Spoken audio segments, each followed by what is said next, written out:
it is now clear that we have entered a recession as bad or worse than in 2009. We do project recovery in 2021. In fact, there may be a sizable rebound, but only if we succeed with containing the virus everywhere and prevent liquidity problems from becoming a solvency issue. दोस्तों, आपने अभी IMF के chief manager को देखा। IMF international monetary fund एक ऐसा organisation जिसका गोल international financial system को स्टेबल करना है और अपनी मेंबर कंट्री की ग्रोथ को प्रमोट करना और पॉवर्टी को कम करना है।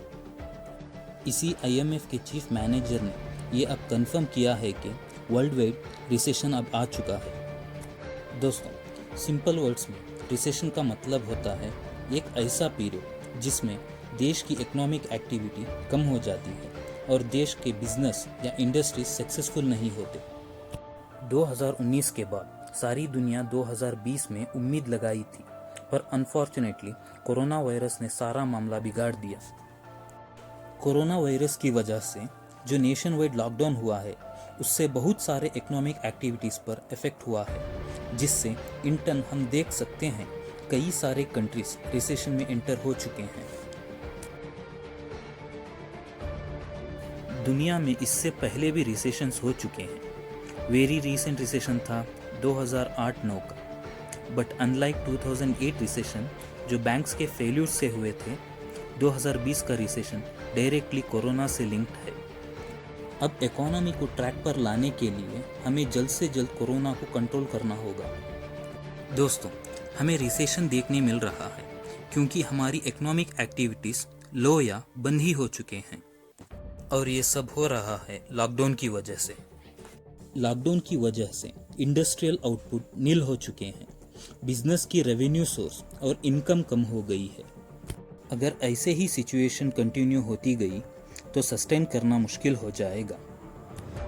देश के लेबर्स की हालत भी काफ़ी बदतर हो चुकी है, सिंस इंडिया में most of the workers manufacturing and construction में काम करते हैं और लॉकडाउन्स की वजह से ये पूरे काम पूरी तरह बंद हो चुके हैं, और इन सब में वर्क फ्रॉम होम का भी ऑप्शन नहीं है। इंडियन बिजनेस डील कर रहे हैं सप्लाई शॉक और प्रोडक्शन स्लोडाउन में, because basic necessities, raw materials या एसेंशियल गुड्स के ट्रांसपोर्टेशन में कई सारे ऑब्स्टिकल्स आ रहे हैं। इस लॉकडाउन की वजह से अनएम्प्लॉयमेंट बहुत बढ़ रहा है। सिर्फ मार्च और मई के फर्स्ट वीक कंपैरिजन में अनएम्प्लॉयमेंट रेट 6.74 से 27.11 हो चुका है। TMIE के रिपोर्ट्स के अनुसार अनएम्प्लॉयमेंट रेट्स हाईएस्ट हैं तमिलनाडु, झारखंड और बिहार में, जिसमें आप देख सकते हैं ऑलमोस्ट 50% लोग अनएम्प्लॉयड हैं। इस मार्च और अप्रैल 2020 के एस्टिमेटेड एम्प्लॉयमेंट लॉस हैं 114 मिलियन और टोटल एम्प्लॉयमेंट काउंट था 400 मिलियन। इसका मतलब है कि हर 4 एम्प्लॉयड पर्सन में एक एम्प्लॉय अपना जॉब ऑलरेडी खो चुका है।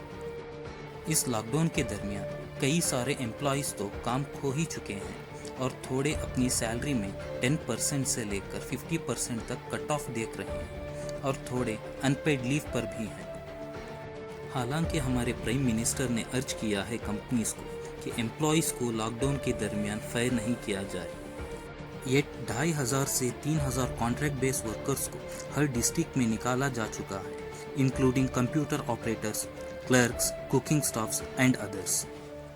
ऐसे ही सिचुएशंस हमें हर सेक्टर में देखने को मिल रहे हैं। सबसे पहले इस पैंडमिक का इफेक्ट एविएशन सेक्टर पे आया था, जिससे कई सारी जानी मानी कंपनीज अपने एम्प्लॉयज़ को अनपेड लीव पर और कुछ कंपनीज ने 25% से 50% तक सैलरी कट ऑफ भी कर दी है।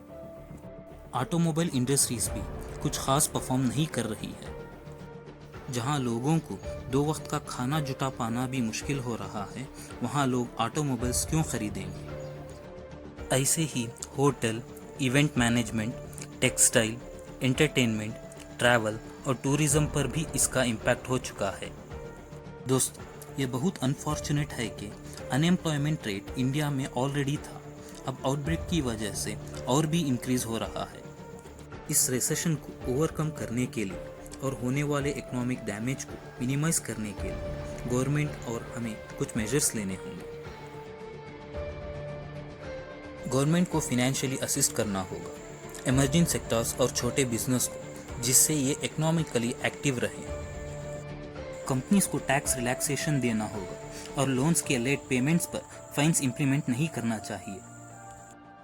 प्रॉपर और प्रोटेक्टिव प्लानिंग से ट्रांसपोर्टेशन को हेल्प करना होगा, जिससे बिजनेस के लिए सप्लाई चेन्स वापस एस्टैब्लिश हो सके। गवर्नमेंट को स्ट्रिक्ट मेजर्स लेने होंगे लोगों की गैदरिंग को स्टॉप करने के लिए।